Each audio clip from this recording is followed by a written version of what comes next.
ఇలా చెప్దాం అనుకుని బయలుదేరారు అనుకోండి.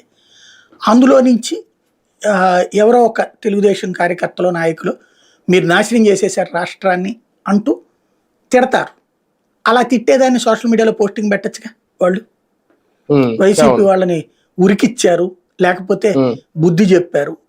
ఇది వీళ్ళ చేతుల్లో దగ్గరగా 2-3 లక్షల హ్యాండిల్స్ ప్లస్ వీళ్ళకి సంబంధించిన సోషల్ మీడియా, వీళ్ళకి సంబంధించిన ప్రింట్, ఎలక్ట్రానిక్ మీడియాలో వేయటం. ఇది ఒక ఎత్తుగడ ఉంటుంది నేను అనుకోవడం, తిట్టించడం ద్వారా.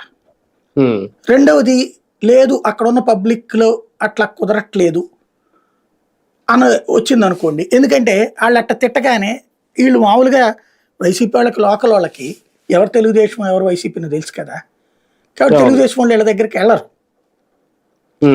వెళ్ళనప్పుడు వైసీపీ వాళ్ళ వీళ్ళ దగ్గరకో లేకపోతే తటస్థుల వీళ్ళ దగ్గరికైనా వెళ్ళారనుకోండి, అప్పుడు అక్కడే టీడీపీ వాళ్ళు కూడా ఎదురెళ్ళి, టీడీపీ జనసేన వాళ్ళు అదే టైంకి వీళ్ళు ఏదో చెప్పబోతూ నినాదాలు చేసుకున్నారనుకోండి, దౌర్జన్యం చేశారు మా మీద అని చెప్పి కేసు పెడతారు.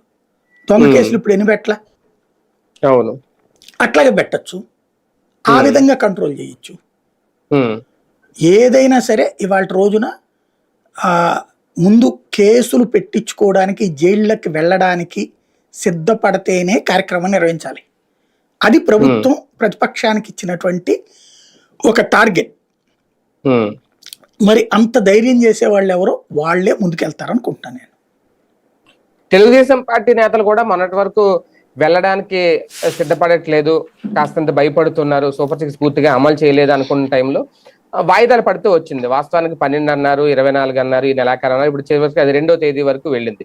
అంటే వాస్తవానికి ఇంకా పూర్తిగా అమలు కాలేదు కూడా. తల్లికి వందనంలో కూడా కొన్ని రిమార్క్స్ ఉన్నాయి.